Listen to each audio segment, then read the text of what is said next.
You know, it's definitely different, but I'm kind of into it. What's up, everybody? I'm Seth Fowler, and today I'm reviewing the recently released Adidas YEEZY Quantum Barium.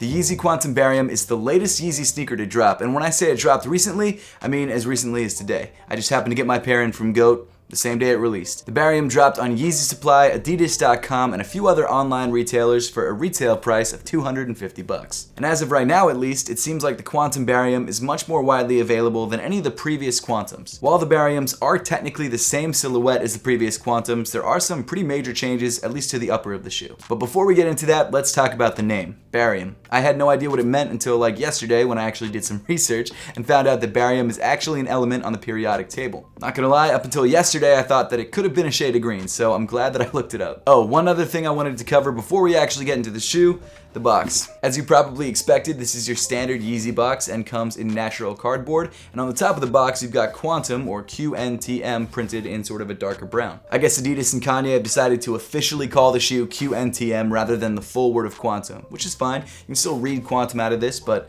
it is what it is. On the front of the box, you've got this size tag which says YEEZY Quantum. I went with a size 9, which is my true size. The official colorway of the shoe is Barium, Barium, Barium, and then underneath that you've got basketball. So even though Adidas has apparently made the Barium variant of the shoe a lifestyle-only model, it's definitely a sneaker that you could play basketball in. But now, let's jump into the sneaker itself, and the first thing that you'll see is this dark gray suede panel on top of the toe. This panel is obviously not only for aesthetics, but also durability. And what I like about it is that the shape is pretty reminiscent of the Yeezy 700. Then, as you move up on the shoe, you get to this thin, black neoprene feeling tongue, which is actually connected to the rest of the upper, so it's not really a separate tongue, and it's more of a booty construction. The tongue itself is pretty thin and only kind of well padded, but it doesn't feel bad against your foot. And even though it's not a thick tongue like I would have liked in a basketball sneaker, it's not bad. And I guess again, this is a lifestyle sneaker and not a basketball sneaker, at least according to Adidas. Weaving over the top of the tongue, you've got these black rope laces that weave through these black lace loops that are kind of hidden under the upper. And then speaking of the upper of the shoe, or I guess the midfoot panel of the shoe,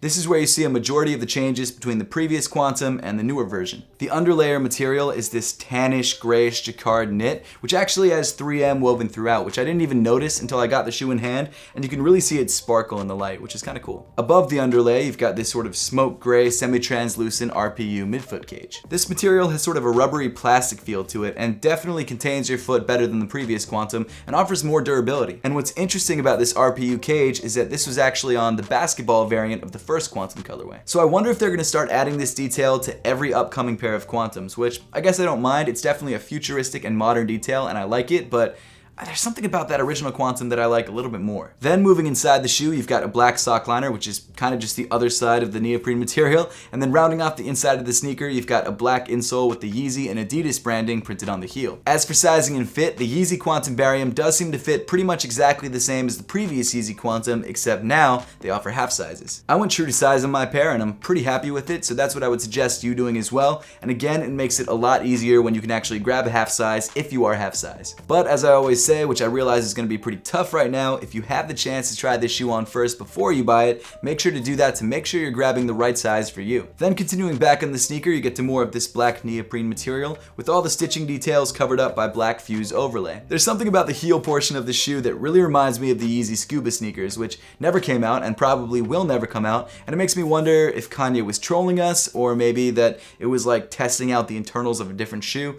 I have no idea. Then just below that, you've got a dark gray plastic heel counter that's actually covered in a light sprinkling of 3M, which I didn't even notice until I actually took a picture of the shoe and saw it. It almost looks like it was an overspray mistake, like they were spraying the 3M on the bottom half of the heel counter and they kind of just got a couple flecks on the top part of the heel counter. I don't know. I don't mind it. It's just there. Then, as I mentioned, the bottom half of the heel counter comes in a silver 3M and actually covers up the back half of the midsole. I'm sure performance-wise, this heel counter is great and gives you a lot of added stability, but the one thing I don't like about it is how it comes to a sort of point towards the midfoot of the shoe. I just really don't know how durable that sharp point can be. Like, when you start wearing the shoe, what if the glue separates and it kind of sticks out from the side of the shoe and rips off the heel counter, or gets smashed or cracked or whatever? It's just Not my favorite part. The rest of the midsole is covered in semi-translucent rubber, which covers up the internal full-length Boost midsole. The Boost midsole, of course, makes this shoe very comfortable underfoot, and the rubber that encases the Boost midsole prevents it from expanding too much so it never feels unstable. And then finally, moving to the bottom of the shoe, you get to this cream-colored rubber outsole with this wide herringbone traction pattern. In my opinion, the Adidas YEEZY Quantum Bariums are a solid second,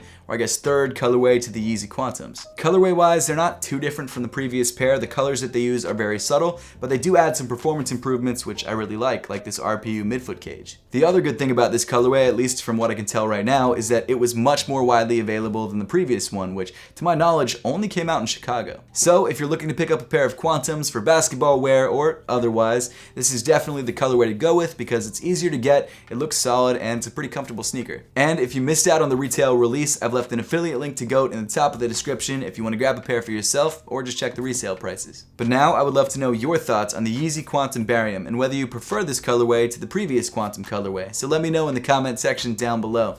And as always, thank you so much for watching. Make sure to subscribe if you haven't yet, and I'll see you all in the next one.